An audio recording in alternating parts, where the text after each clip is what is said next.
Hello again, Year 8, Mrs Green here. Welcome to your second session of Manchester Academy's virtual reading programme.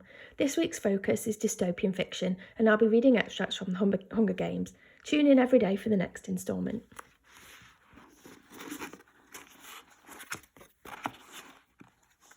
For the opening ceremonies, you're supposed to wear something that suggests your district's principal industry. District 11, agriculture. District 4, fishing. District 3, factories. This means that coming from District 12, Peter and I will be in some kind of coal miner's get-up. Since the baggy miners' jumpsuits are not particularly becoming, our tributes usually end up in skimpy outfits and hats with headlamps. One year, our tributes were stark naked and covered in black powder to represent coal dust. It's always dreadful and does nothing to win favour with the crowd. I prepare myself for the worst. So, I'll be in a coal miner's outfit, I ask, hoping it won't be indecent. Not exactly. You see, Portia and I think that coal miner thing's very overdone. No one will remember you in that. And both see it as our job to make the District 12 tributes unforgettable, says Cinna. I'll be naked for sure, I think. So, rather than focus on coal mining itself, we're going to focus on the coal, says Cinna.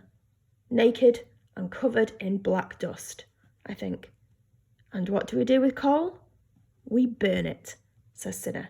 You're not afraid of fire, are you, Katniss? He sees my expression and grins. A few hours later, I am dressed in what will either be the most sensational or the deadliest costume in the opening ceremonies. I'm in a simple black unitard that covers me from ankle to neck, shiny leather boots lace up to my knees.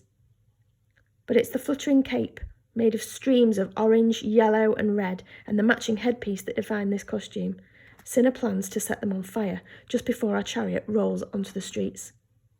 It's not real flame, of course, just a little synthetic fire Portia and I came up with. You'll be perfectly safe, he says, but I'm not convinced I won't be perfectly barbecued by the time we reach the city's centre. My face is relatively clear of makeup, just a bit of highlighting here and there. My hair has been brushed out and then braided down my back, in my usual style. I want the audience to recognise you when you're in the arena, says Cinna dreamily. Katniss, the girl who was on fire. It crosses my mind that Cinna's calm and normal demeanour masks a complete madman.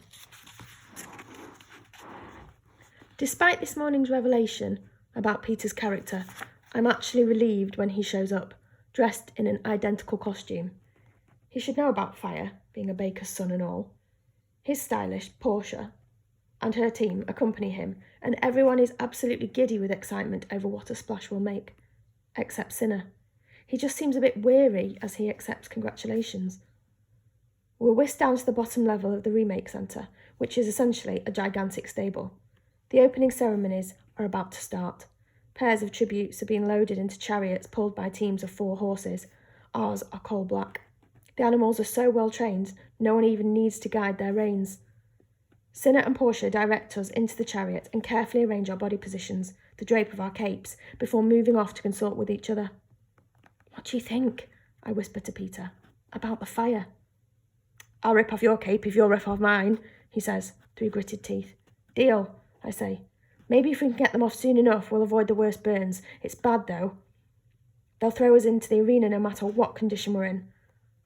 I know we promised Hamish we'd do exactly what they said, but I don't think he considered this angle. Where is Hamish, anyway? Isn't he supposed to protect us from this sort of thing? Says Peter. With all that alcohol in him, he's probably not advisable to have him around an open flame, I say. And suddenly, we're both laughing. I guess we're both so nervous about the games, and more pressingly petrified of being turned into human torches, we're not acting sensibly. The opening music begins. It's easy to hear blasted around the capital. Massive doors slide open, revealing the crowd-lined streets. The ride lasts about 20 minutes and ends up at the city circle, where they will welcome us, play the anthem, and escort us into the training centre, which will be our home/prison until the games begin. The tributes from District 1 ride out in a chariot pulled by snow-white horses. They look so beautiful, spray-painted silver, in tasteful tunics glittering with jewels. District 1 makes luxury items for the capital. You can hear the roar of the crowd. They are always favourites. District 2 gets into position to follow them. In no time at all, we're all approaching the door, and you can see that between the overcast sky and the evening hour, the light is turning grey. The tributes from District 11 are just rolling out when Sinner appears with a lighted torch. "Here we go then," he says, and before we can react, he sets our capes on fire. I gasp, waiting for the heat, but there's only a faint tickling sensation. Sinner climbs up before us and ignites our headdresses. He lets out a sigh of relief. It works. Then he gently tucks a hand under my chin. "Remember, heads high, smiles, they're going to love you." Sinner jumps off the chariot and has one last idea. He shouts something up at us, but the music drowns him out. He shouts again and gestures. "What's he saying?" I ask Peter. For the first time I look at him and realise that ablaze with the fake flames, he is dazzling, and I must be too. "I think he said for us to hold hands," says Peter. He grabs my right hand in his left, and we look to Sinner for confirmation. He nods and gives a thumbs up, and that's the last thing I see before we enter the city.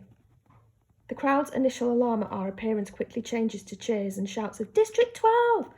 Every head is turned our way, pulling the focus from the 3 chariots ahead of us. At first, I'm frozen, but then I catch sight of us on a large television screen and am floored by how breathtaking we look.